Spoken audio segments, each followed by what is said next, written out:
best advice I have ever given to students who have studied under me has been just this. Educate yourself. Do not let me educate you. I'm reading from Robert Henry in response to a question often asked in letters from art students. However they put it, it always boils down to this. Students become confused by honest admiration for one school of painting mixed with recognition of the success and popularity of another style, along with advice to follow a still different approach. Frequently, a student will ask which one he should imitate. Robert Henry would advise, don't imitate anyone. He says, one of the great difficulties of an art student is to decide between his own natural impressions and what he thinks should be his impressions.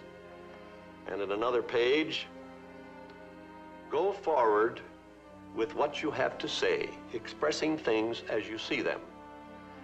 Time after time in his art spirit, Henry says, be yourself.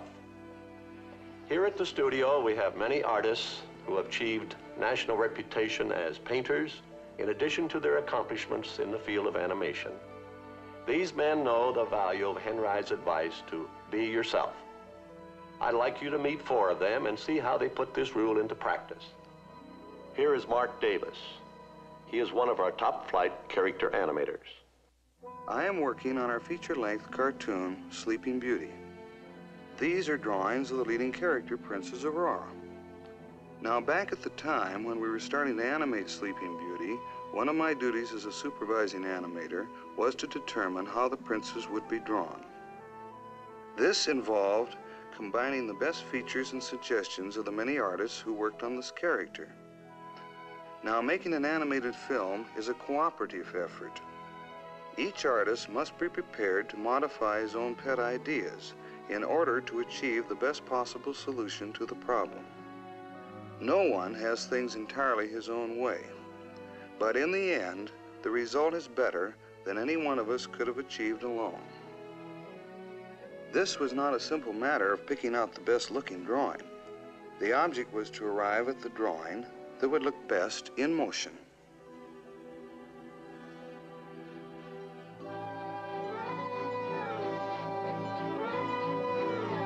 Then I wake up.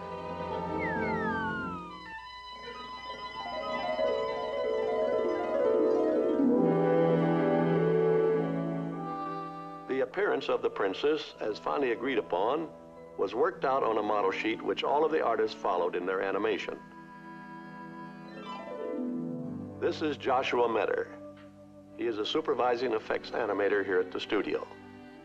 He employed an unusual technique for animating the magic fairy dust, which plays such an important part in Sleeping Beauty.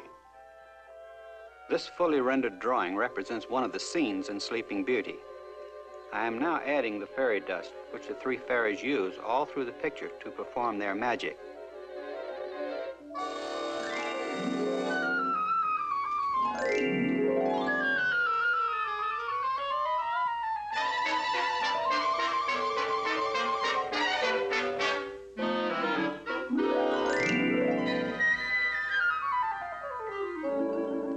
Here is Ivan Earle. He created the unique styling and overall appearance of our production, Sleeping Beauty. In searching for a style for a cartoon feature, many considerations are necessary.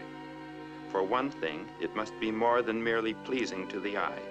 The backgrounds must harmonize with the animated characters, as well as fit the mood of the story and the music.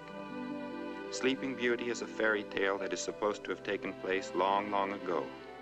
So we did a great amount of research into medieval painting and architecture before we arrived at the right styling for this picture.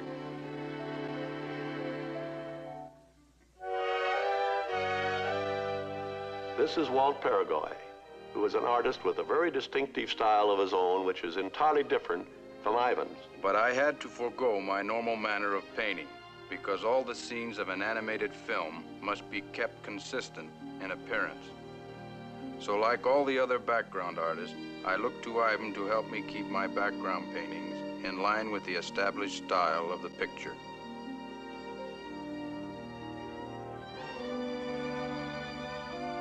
This entire operation puts one in mind of a symphony orchestra, where men who are good enough to be soloists in their own right are thinking only of the effect they are producing on the whole. This sort of deferring to what is most important in achieving a common goal affects every individual in the studio while he is at work. But in his leisure time, he can be himself. No longer a member of a group, but a virtuoso, an individualist, suiting only himself. Here now, on a Saturday, our 4 artists take a busman's holiday. On this particular day, the subject that attracts their interest is a fine old live oak.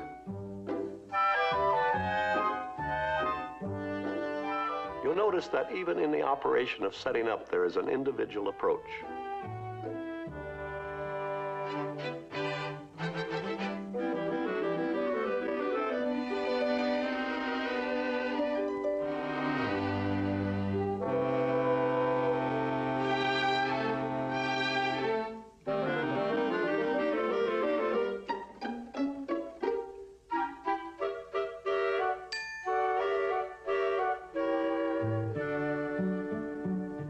Let's listen to the voice of each artist as he explains what is in his mind as we see him paint his picture. First, Walt Peregoy. The thing that impresses me most is that this tree is a marvelous piece of engineering. It's a structure, and I'm going to try to reproduce it graphically. Strong, straight inclines will build architectural patterns for me. I can see the tree building itself on my board like a skyscraper. I'm even more reminded of a skyscraper when I study the lower horizontal branches. They are very much like steel girders, designed for tremendous stress and strain. Only a strong geometric interpretation can do justice to this terrific strength. Now, while I look at this tree as architecture, the others see it differently. For instance, Josh Medor. The ancient Druids believed that trees were inhabited by spirits. Now, I'm no Druid, but I can see how they could have gotten the idea. This tree is certainly a living thing, full of personality. I feel that I've got to work mighty fast if I want to capture my first impression of all its tremendous vitality and life. So I'm applying these blocking in strokes with my biggest brush, and I'm using a very thin mixture of oil paint and lighter fluid. I use lighter fluid because it dries fast. I see this tree as a living personality, but no doubt Ivan Earle sees it from an entirely different point of view. Yes, I do. I see in this tree all the richness and variety that can be found in nature. I am not going to paint the whole tree. What I'm looking for is contained in the trunk as much as in any part of this tree. I intend to make a very detailed study of the tree trunk. In fact, you might call it a portrait of a tree trunk. I am working with casein, a watercolor type of paint. I find this medium ideal for working in fine detail. Of course, the first step is pretty rough. What I'm delineating here are the outside lines of the trunk. This will establish the silhouette, or outside shape of what I am painting.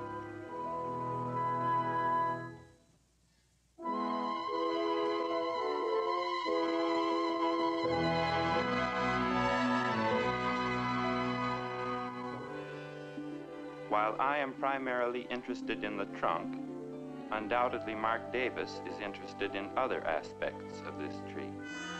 That's right. There are several things that interest me in this oak tree. First, I like its growth pattern and its bony structure. It seems to burst right out of the ground. I'm trying to suggest this explosive force with an arrangement of lines that reach upward and outward.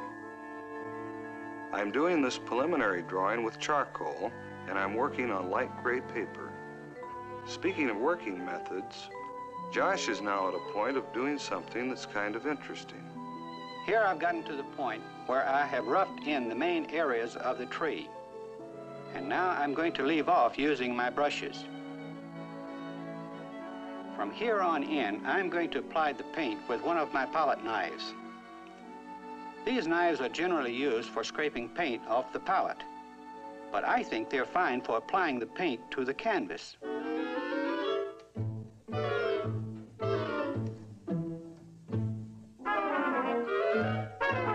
Working this way, I don't mix the colors thoroughly on the palette, but let them mingle as I spread them on the canvas. It is my way of suggesting movement. Careful, precise mixing of colors would kill all the life in it for me. I consider putting in the background very important. You see, I can't think of painting this old tree without putting him in his proper surroundings, the life and landscape that he dominates.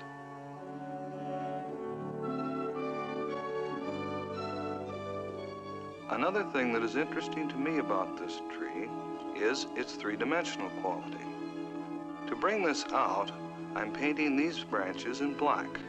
The importance of this dimensional problem influenced the selection of the medium I chose to work in. I am using the gray paper background as a middle value. This permits me to use black to make some of the branches appear to recede. Later on, you will see how I use white to make other branches seem to come forward. Of course, I can't put in those branches until I finish the rest of these distant ones. Here now, I've established the rough outline and the form of my tree trunk. And now I'm refining the form. I'm establishing directional lines that give movement and added form, as well as the beginning of texture. Before I'm through, I mean to capture the texture of this tree trunk, the infinite detail within detail, the bark like a rich filigree, like ancient embroidered tapestries. In this stage of the operation, I'm smoothing in my color areas with a palette knife. I'm still sticking very closely to my original conception. I still look at my tree from an architectural standpoint. As I fill these areas in, I have to be very careful to keep it simple. It would ruin my basic design if I were to go in for too much ornamentation. Now my picture is nearing completion. I'm putting in the white, which you may recall is intended to make certain areas come forward.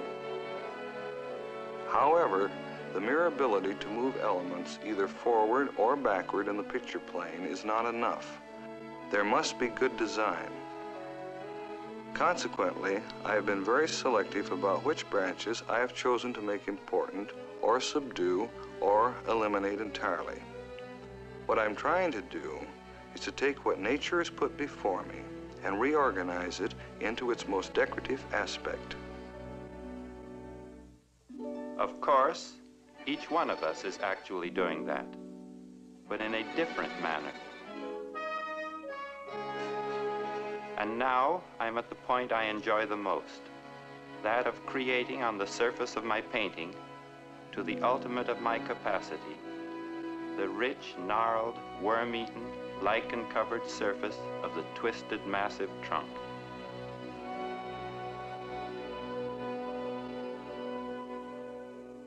As the four artists finish their pictures, it is interesting to see how very differently they turn out, even though they were all painting the same tree.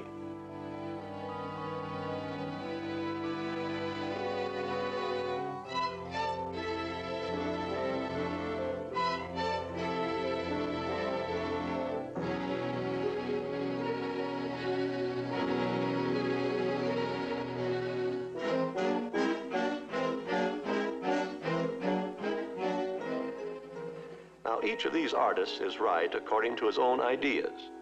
What each one has painted is not just the external appearance of a tree, but his own personal response to what the tree represents.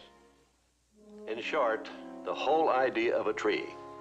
For in his book, Robert Henri has rightly said, "The great painter has something to say. He does not paint men, landscapes, or furniture, but an idea."